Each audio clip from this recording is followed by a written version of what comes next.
नमस्कार दोस्तों, सौर ज्ञान में आपका स्वागत है। आज हम आपके लिए लेकर आए हैं बीरबल की चतुराई से भरपूर एक शानदार कहानी अकबर बीरबल की। कहानी का नाम बुद्धि का फल। एक रोज की बात है कि बादशाह अकबर के दरबार में लंका के राजा का एक दूत पहुंचा। उसने बादशाह अकबर से एक नई तरह की मांग करते हुए कहा, आलमपना, आपके दरबार में एक से बढ़कर एक बुद्धिमान, होशियार तथा बहादुर दरबारी मौजूद है।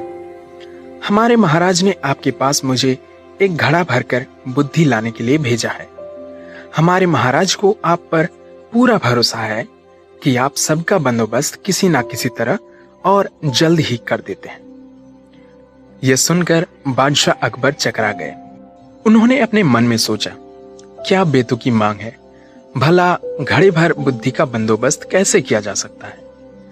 लगता है लंका का राजा हमारा मजाक बनाना चाहता है, कहीं वो इनमें सफल हो गया तो।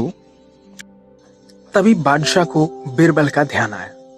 वे सोचने लगे कि शायद यह कार्य बीरबल के वश का भी ना हो, मगर उसे बताने में बुराई ही क्या है। जब बीरबल को बादशाह के बुलवाने का कारण ज्ञात हुआ तो वो मुस्कुराते हुए कहने लगे, आलमपना, चिंता की कोई बात नहीं, बुद्धि की व्यवस्था हो जाएगी, लेकिन इसमें कुछ हफ्ते का वक्त लग सकता है। बादशाह अकबर बीरबल की इस बात पर कहते भी तो क्या कहें। बीरबल को मुंह मांगा समय दे दिया गया। बीरबल ने उसी दिन शाम को अपने एक खास नौकर को आदेश दिया, छोटे मुंह वाले कुछ मिट्टी के घड़े की व्यवस्था करो। नौकर ने फौरन बीरबल की आज्ञा का पालन किया। घड़े आते ही बीरबल अपने नौकर को लेकर कद्दू की एक बैल के पास गए। उन्होंने नौकर से घड़ा ले लिया। बीरबल ने घड़े को एक कद्दू के फूल पर उल्टा लटका दिया। इसके बाद उन्होंने सेवक को आदेश दिया कि बाकी सारे घड़ों को भी इसी तरह कद्दू के फूल पर उल्टा रख दे। बीरबल ने इस काम के बाद सेवक को इन घड़ों की देखभाल सावधानी पूर्वक करते रहने का हुक्म दिया और वहां से चले गए। बादशाह अकबर ने कुछ दिन बाद इसके बारे में पूछा तो बीरबल ने तुरंत उत्तर दिया, आलमपना, इस कार्य को हो चुका समझे, बस 2 सप्ताह का समय और चाहिए। इसके बाद पूरा घड़ा बुद्धि से लबालब भर जाएगा। बीरबल ने 15 दिन के बाद घड़ों के स्थान पर जाकर देखा कि कद्दू के फल घड़े जितने बड़े हो गए हैं। उन्होंने नौकर की प्रशंसा करते हुए कहा, तुमने अपनी जिम्मेदारी बड़ी कुशलता पूर्वक निभाई है, इसके लिए हम तुम्हें इनाम देंगे। इसके बाद बीरबल ने लंका के दूत को बादशाह अकबर के दरबार में बुलाया और उसने बताया कि बुद्धि का घड़ा लगभग तैयार है। बीरबल ने तुरंत ताली बजाई।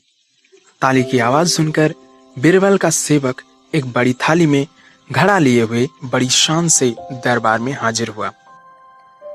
बीरबल ने घड़ा उठाया और उसे लंका के दूत के हाथ में सौंपते हुए कहा, लीजिए श्रीमान, आप इसे अपने महाराज को भेंट कर दीजिए, लेकिन एक बात अवश्य ध्यान रखिएगा कि खाली होने पर हमारा यह कीमती बर्तन हमें जैसा का तैसा वापस मिल जाना चाहिए। इसमें रखा बुद्धि का फल तभी प्रभावशाली होगा जब इस बर्तन को कोई नुकसान ना पहुंचे। इस पर दूत ने कहा, हुजूर, क्या मैं भी इस बुद्धि के फल को देख सकता हूं? हाँ, जरूर, बीरबल ने गर्दन हिलाते हुए कहा। घड़े देखकर परेशान होते हुए दूत ने मन ही मन सोचा, हमारी भी मति मारी गई है, भला हमें भी क्या सूझी। बीरबल का कोई जवाब नहीं है, भला ऐसी बात मैंने सोची कैसे। घड़ा लेकर दूत के जाते ही बादशाह अकबर ने भी घड़े को देखने की इच्छा प्रकट की और बीरबल ने एक घड़ा मंगवा दिया। जैसे ही उन्होंने घड़े में झांका, उन्हें हंसी आ गई। वे बीरबल की पीठ ठोकते हुए बोले, मान गए, तुमने बुद्धि का क्या शानदार फल पेश किया है। लगता है इसे पाकर लंका के राजा के बुद्धिमान होने में तनिक भी देर नहीं लगेगी। दोस्तों, ये कहानी यहीं पर समाप्त होता है। आपको हमारी कहानी कैसी लगी हमें कमेंट करके जरूर बताएं। वीडियो को पूरा देखने के लिए आपका बहुत बहुत धन्यवाद।